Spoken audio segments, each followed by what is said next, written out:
Soyez les bienvenus dans cette nouvelle édition du Morning News. Au sommaire de l'actualité, carton plein pour la majorité présidentielle aux élections communales du 17 mai au Bénin. Selon les résultats provisoires annoncés ce jeudi par la commission électorale, l'Union progressiste et le bloc républicain ont raflé 77% des sièges en jeu. Comment alléger les dettes internationales des pays africains? Le président sénégalais Macky Sall propose la mise en place d'un véhicule spécial d'investissement qui pourrait recevoir la garantie des pays partenaires. Et puis des robots pour s'occuper des malades de Covid-19 au Rwanda, capables de contrôler 50 à 150 personnes par minute. Ils permettront de limiter les risques de contamination du personnel médical, découverte dans ce journal. Mais tout d'abord, après le vote de ce 20 mai, l'heure est au dépouillement au Burundi. Sans annoncer de chiffres précis, la commission électorale annonce une forte participation malgré un contexte jugé tendu. Rappelons que les électeurs étaient convoqués aux urnes pour un triple scrutin législatif, communal et présidentiel. Une présidentielle qui oppose notamment le général Évariste Ndayishimiye du parti au pouvoir, le CNDD-FDD, à Agathon Rwasa du principal parti d'opposition, le Conseil national pour la liberté.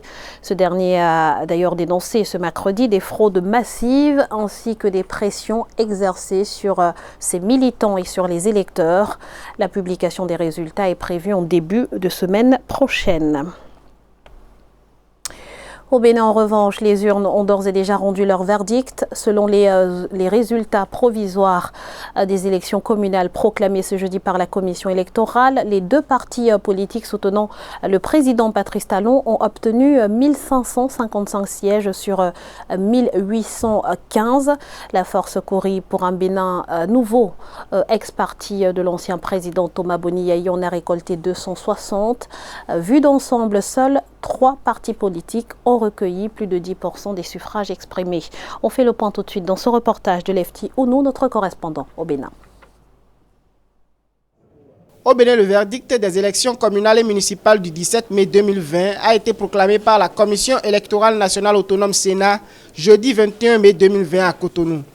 Sur les 5 partis politiques en lice dans le cadre de ce scrutin, seuls 3, notamment l'UP et BR, tous 2 blocs politiques épaulés par le président Patrice Talon et les forces Kuri-Point Bénin émergent FCBE, ont recueilli plus de 10% des suffrages exprimés.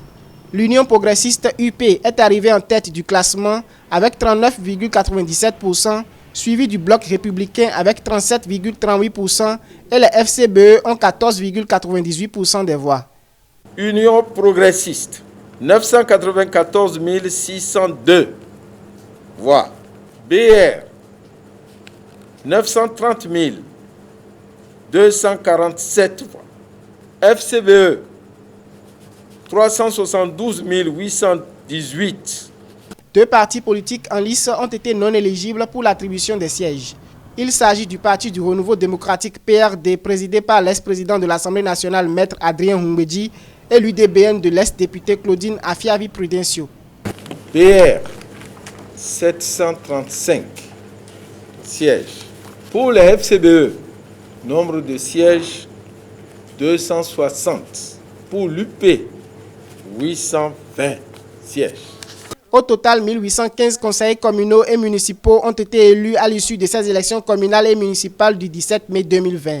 Toutefois, conformément aux dispositions du Code électoral, recours peuvent être adressés à la Cour suprême en cas de contestation éventuelle d'un candidat. Par ailleurs, ces élections ont été boycottées par certains partis d'opposition. Quant au parti FCBE, sa position demeure confuse depuis l'obtention de son récépissé définitif. Nouveau rebondissement dans l'affaire de la gestion des fonds du programme des 100 jours en République démocratique du Congo. L'Assemblée nationale a levé ce mercredi l'immunité parlementaire de John Tumba, ministre de la formation professionnelle, accusé de détournement de deniers publics. Une décision qui ouvre la voie à des poursuites judiciaires contre ce dernier qui, selon le parquet général, aurait perçu plus de 1,3 million de dollars destinés au comité de suivi du dit programme. Notons que John Ntumba est membre de l'Union pour la nation congolaise, le parti de Vital Kamerhe, directeur de cabinet de la présidence, lui aussi poursuivi pour détournement de fonds. Comment faire face aux défis post-Covid? Eh bien, la question était au cœur de la table ronde virtuelle organisée par le New York Forum Institute le 19 mai.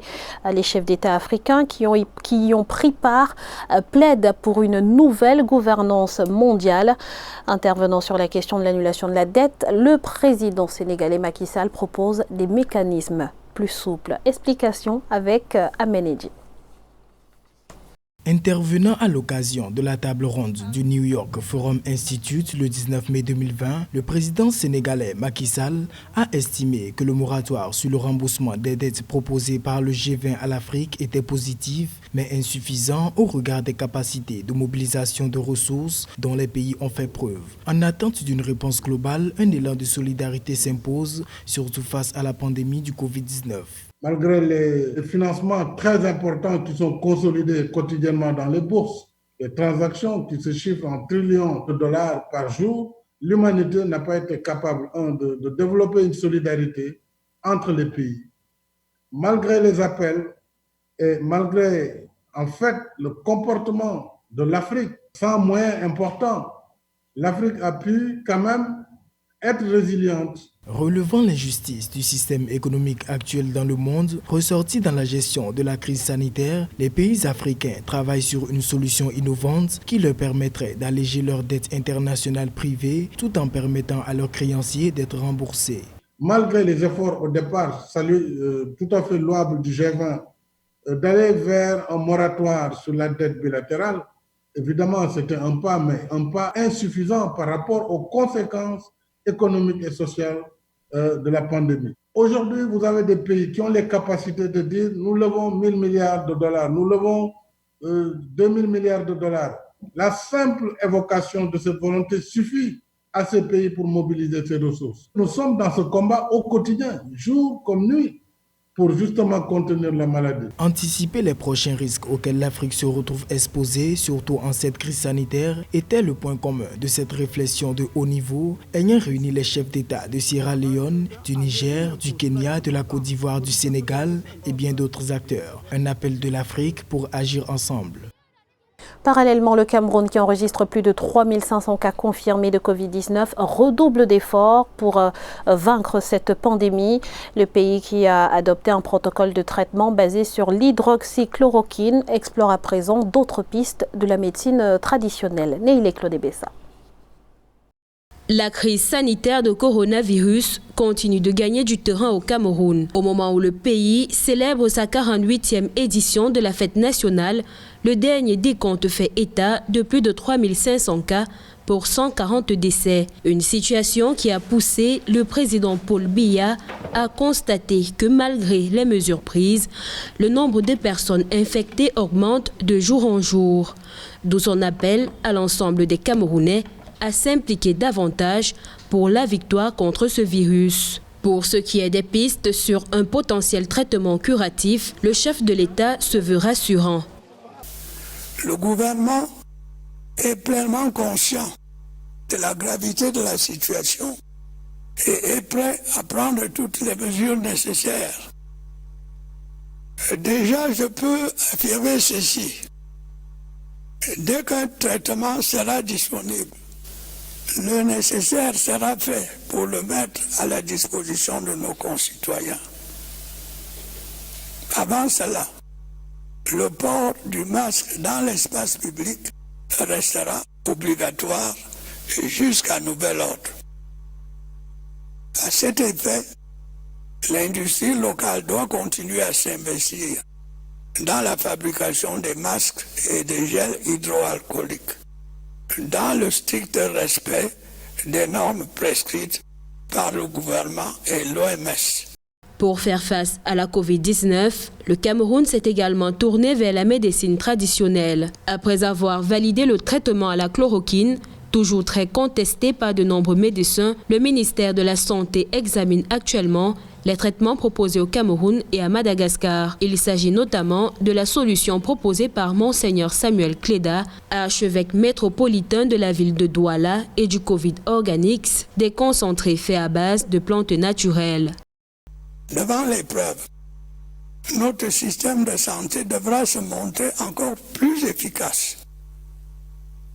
Les autres pathologies qui affectent tout autant les Camerounais ne doivent pas être négligées. Il doit en être de même du programme habituel de vaccination. C'est pourquoi des centres spécialisés de prise en charge des malades du Covid-19 ont été aménagés à Yaoundé et à Douala. D'autres sont en voie de l'être dans les chefs-lieux de région et de département. Dans la lutte contre cette pandémie, le chef de l'État a salué les efforts déployés par le personnel de santé et les a encouragés à demeurer sur cette voie. Pour l'heure, les autorités sanitaires et gouvernementales exhortent les populations au strict respect des mesures barrières et appellent les uns et les autres à plus de responsabilités. Et à l'impact sanitaire s'ajoute l'impact économique et social. Les consommateurs ivoiriens se plaignent de la hausse des prix sur les marchés depuis le début de la pandémie. Direction le petit village de Ségué dans le département d'Agboville où le panier de la ménagère est reparti à la hausse. Reportage d'Olivier Conan, notre correspondant en Côte d'Ivoire. La crise sanitaire de la pandémie du coronavirus a un impact négatif sur les marchés de certains villages en Côte d'Ivoire. À Ségué, un village de la sous-préfecture d'Atobrou, dans le département d'Agboville, les commerçantes ont des difficultés pour s'approvisionner et en plus, les affaires ne marchent plus comme à l'accoutumée. Les gens ne sortent pas, il y a beaucoup de gens qui sont partis au campement, rien ne marche. On souhaite que la maladie finisse, que le gouvernement trouve un remède pour pouvoir enlever cette maladie pour que tout marche. Avant, les commerçants quittaient dans les villes pour venir vendre ici. Ils amenaient du poisson, de la viande, mais aujourd'hui, tout a freiné compte tenu de la situation. Puis on ne peut pas évacuer les marchandises pour que les marchandises aussi viennent ici. De leur côté, les clientes se plaignent de la hausse des prix pratiqués par les vendeuses depuis la survenue de la pandémie. Avant, les trucs étaient moins chers par rapport à maintenant. Maintenant, le marché est devenu très coûteux. Les trucs, piments, le gombo, qu'on achetait auparavant à 25, maintenant on trouve que c'est à 100 francs. Si au moins il y avait que c'était 100 francs, on peut acheter, mais on ne trouve plus sur le marché. Les bananes même on n'en trouve plus. Donc c'est vraiment difficile. Manioc aussi, c'est pas bon. Tu achètes pour 500 €, tu finis d'épiler des photos de 100 francs. A noter que le gouvernement ivoirien a prévu 50 milliards de francs CFA dans son plan de riposte à la pandémie de 1700 milliards de francs CFA pour soutenir les actrices du secteur du vivrier afin d'approvisionner les marchés et assurer la sécurité alimentaire du pays. Cette crise sanitaire a donné un sérieux coup d'accélérateur au domaine de la recherche et de l'innovation. Pour limiter les risques de contamination du personnel médical, le Rwanda vient d'introduire des robots qui aident au dépistage, à la livraison de nourriture, de médicaments et qui auront la capacité de relier un médecin et un patient par vidéoconférence. Découverte avec Nathalie Mo. Des robots renforcent la lutte du Rwanda contre la Covid-19. Depuis le 19 mai 2020, le ministère rwandais de la Santé a annoncé que le pays allait utiliser 5 robots de haute technologie dans ses centres de traitement. L'utilisation de robots dans la lutte contre la Covid-19 aidera les médecins et les infirmiers à réduire le contact avec les patients et à minimiser les risques d'infection par ce virus mortel. En raison de leur capacité, ils amélioreront l'efficience et l'efficacité des agents de santé dans la lutte contre la Covid-19 dans notre pays. Le ministère de la Santé a déclaré que ces robots ont la capacité de contrôler 50 à 150 personnes par minute, de capturer des données et d'informer les agents en service des anomalies détectées. Pôle majeur d'innovation et de technologie en Afrique, le Rwanda marque de nouveau son empreinte dans le domaine médical. Et si on prend le cas des technologies et de l'innovation, il faut souligner que en fait, ce sont des moteurs d'une nouvelle croissance. L'innovation technologique permet en fait effectivement de réduire les risques de contamination du personnel de santé. Force est de constater justement que c'est vraiment surtout le personnel soignant qui est le plus affecté parce que ce sont des gens qui sont en contact de patients. L'introduction de robots dans la lutte contre la Covid-19 est le résultat d'efforts conjoints du ministère rwandais des TIC et de l'innovation et du programme des Nations Unies pour le développement. Le pays a déjà réalisé plus de 52 300 tests sur sa population estimée à 12 millions de personnes. Ce journal a été réalisé par l'ensemble de la rédaction. Merci pour votre fidélité. Restez sur Africa 24, l'information continue.